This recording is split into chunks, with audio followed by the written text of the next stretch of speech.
Alright, so Israel Adesanya just released a video where he revealed that he's now training with David Goggins, and I'm sorry, but can someone explain to me what qualifications David Goggins has to be training UFC fighters, much less cornering them like he's also done in the past? If you've been paying attention recently, then you've probably noticed that a growing number of fighters have decided to partner up with Goggins, and I personally feel like it's a waste of time. When it comes to actually training professional UFC fighters, this dude is completely in over his head, and I worry that he might be doing more harm than he is good. Sure, he's a former Navy SEAL with incredible endurance, but let's be real here, a military resume and a bunch of ultra marathons under your belt does not at all translate into effective MMA coaching, even if just as a strength and conditioning coach. Personally, I think it's a little bit irresponsible for Goggins to continue this little vanity project of his, but at the same time, it's not his fault that these fighters are turning to him as some sort of career Viagra, and yeah, I'll be talking about all this and more throughout this video. Okay, first let's talk about the fighters who've made the decision to bring Goggins into their camps. Tony Ferguson is for sure the most infamous example. Late in 2023, Tony made it public that he teamed up with David Goggins in order for him to strengthen his conditioning and mental toughness ahead of his fight with Paddy Pimblett, which, as we know, have always been Ferguson's two biggest weaknesses as a fighter. Look, man, Tony's always had some questionable qualities to him as a competitor, but being mentally weak and having a suspect gas tank were never his problem, so the choice to reel in Goggins has always felt a little bit strange to me. What did you make of David Goggins in there with Ferguson? Do you think that's a bit bizarre, or are you just like, that's typical Tony Ferguson? I think it's quite stupid. Know what I mean?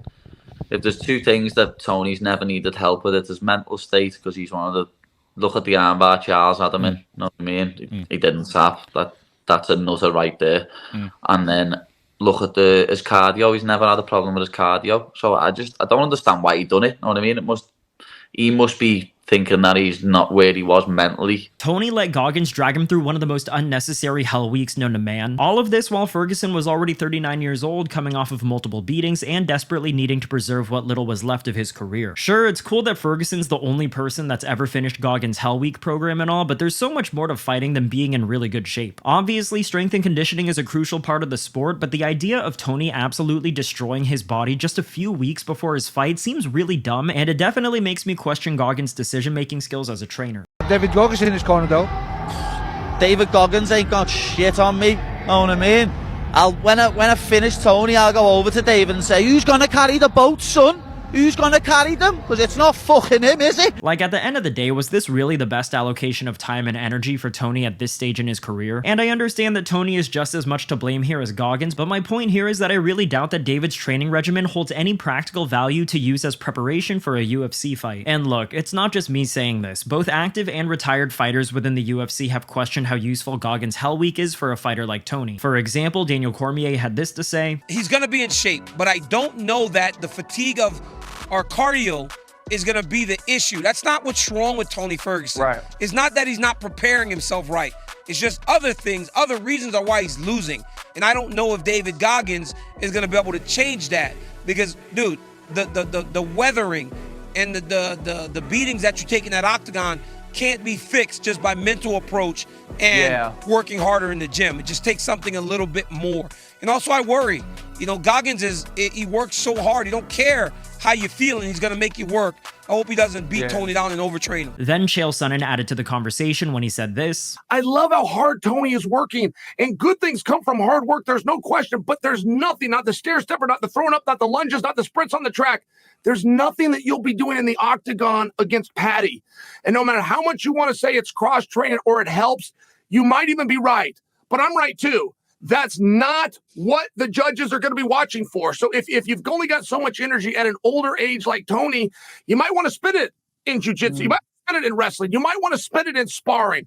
Something that resembles what you'll be doing opposite Paddy on December 16th. That's my only thought. Goggins also trained Jessica Eye prior to her fight against Cynthia Calvillo in 2020. Much like Ferguson, instead of actually addressing her technical flaws and developing some damn defense, I guess she thought what she really needed was to get in really, really good shape. And somehow, even though she spent weeks getting in peak physical condition, Jessica still ended up missing weight for this fight, and she lost it by unanimous decision, which is fucking pathetic. Of course, it's not David's fault that Eye has always been a terrible fighter in general, but come on, all this talk about mental toughness and then not being able to step on the scale at the proper weight is crazy. Honestly, honestly, the only bit of success that David's had with training a UFC fighter is when he was a part of John Jones' camp for his fight with Cyril Gane. As you probably already guessed, Jones brought in Goggins to help build up mental resilience and to push him to the edge during workouts. Obviously, John went on to make easy work out of Cyril, thus this ends up being a good look for Goggins, but come on man, this was always going to be the result of the fight regardless of whether or not he was involved with John's camp. And now that Israel Adesanya has signed on to his program, I am feeling an unmistakable sense of concern that more fighters are going to turn to Goggins' methods in order to try and revitalize their careers, and I am equally concerned that he is going to continue trying to fit a square peg into a round hole. Sure, David's radical approach to physical fitness and mental toughness would benefit 99% of people on planet Earth, but when it comes to professional fighters, and I guess pro athletes in general, there's definitely such thing as overtraining. And I'm not gonna lie, I do wonder if Goggins' ego won't allow itself to admit that his extreme training methods aren't practical for UFC fighters. I mean, this is the same guy who has attached so much of his identity with his physical fitness routine, and he's constantly preaching about how pushing your body to its breaking point on a regular basis is the key to success. And I think therein lies the problem when it comes to Goggins as a UFC trainer. He doesn't really believe in the idea of training smarter, not harder. To him, having anything left in the tank after a training session is a sign of mental weakness, and all mental weakness needs to be eradicated from the body. But in reality, rest, recuperation, recovery are all pivotal aspects of the sport, and it's important for fighters to ensure that they walk into the ring in optimal condition both physically and mentally. Look, mental toughness is crucial, nobody here is denying that, but MMA isn't all about who can suffer the most. It's equal parts skill, strategy, adapting under pressure, and a ton of other stuff as well. Goggins' military-style training regimens might build endurance and mental strength, but the mentally stronger fighter doesn't necessarily win every fight. And yeah, I guess I'll say it, I do think it is a little bit arrogant of him to believe that his mental toughness program is a one-size-fits-all solution for people of all walks of life, including professional fighters. Goggins being able to say that he's a strength and conditioning mentor for UFC champions is a very good look for his brand, but in practice, I really question if he's actually doing right by those he works with. But at the same time, when John Jones, Tony Ferguson, and Israel Adesanya come to him and ask him to train them, what is he gonna say, no? I mean, to be honest, I feel like he probably should start saying no at this point, but come on, man, realistically, nobody in his shoes would turn down an opportunity to work with clientele like that. And with that being said, I guess my biggest question at this point is why are these fighters hiring David Goggins to put them through absolute hell at such a late stage in their careers? Like, I think I can understand it a little bit more if, say, I don't know, Chase Hooper or Raul Rosas Jr. worked with him for a camp or two, but why are these fighters that have so much mileage in the sport doing this to themselves? If you want me to be honest, when it comes to Tony, Israel, and Jessica I can't help but suspect that they sought out Goggins because they started to doubt themselves and if they still had it in them to keep pushing forward. John, on the other hand, is just a crazy person who I genuinely think wanted to get pushed to hell and back again by Goggins to see what it was like. But for the other three fighters that David's trained, none of them came to him as young, hungry prospects that were on the rise. All of them sought him out when their stocks were the lowest they've ever been, and I'm not gonna lie, in each of these cases, they all feel like an act of desperation from the fighters in hopes to jumpstart their dying careers. Because it's such a bizarre, out of left field decision to make. The chips are down on your career, and you decide to partner up with an ultra marathon runner who has zero professional combat sports experience. I mean, maybe they all wanted to see if they still had the mental toughness to even continue fighting, and they figured that training with Goggins would be the best way to put their resilience to the test. So maybe the issue here isn't Goggins, maybe it's that desperate fighters will try anything when they run out of actual answers. And in that regard, David Goggins is just the latest snake oil. And in the case of Tony and Israel, who've both been competing in martial arts since they were kids, and seeing as both their times as professional athletes are clearly coming to an end, I can see how anybody in their shoes would be willing to seek out the most extreme solutions to prolonging their careers instead of gracefully coming to terms with the fact that their times in the sun have passed. Obviously, Father Time is undefeated, but to Tony and Izzy, going through the psychopathic training methods of David Goggins is probably a small price to pay if it means they can turn the clocks back on their careers and get a taste of glory again. Whereas some fighters know when to gracefully retire, some fighters instead choose to take drastic measures to feel like they're that guy again, and for reasons I cannot explain, some fighters' drastic measures is David Goggins. Anyways, that's the video for today. Definitely let me know what you think about Goggins as a trainer. Do you think it makes any sense for him to be training fighters, or has this science experiment crashed and burned? As always, if you like the video, then like the video, and if you haven't subscribed to the channel yet, please do so. I appreciate you for watching, and I'll see you on the next one. Bye.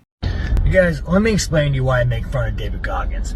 He is a fraudulent man. He's an easy target. He is a fraud. Bro, you are so great at running down the street. You're not hard. You're not tough. You run, my man. Do you know why I know you're fraudulent? Because as I make fun of you and you post your little TikTok video, I'm a hard man. I'll show up. I'll handle this like a man. No, you won't, dude. I train at Extreme Couture. I'm easy to find. You live in Las Vegas. I live in Las Vegas. Show up. Mitch showed up. Do you not know how to use GPS, my man? Do you not know how to get in your car? I'll tell you what, why don't you jog down? But you won't, dude, because you are a fraud. You go on TikTok and you make these stupid videos. You are a fraud. And that's why I make fun of you. And that's why you will never show up, because I will expose you. I will expose you. So just stay on TikTok and keep running. Or man up and show up, but you won't.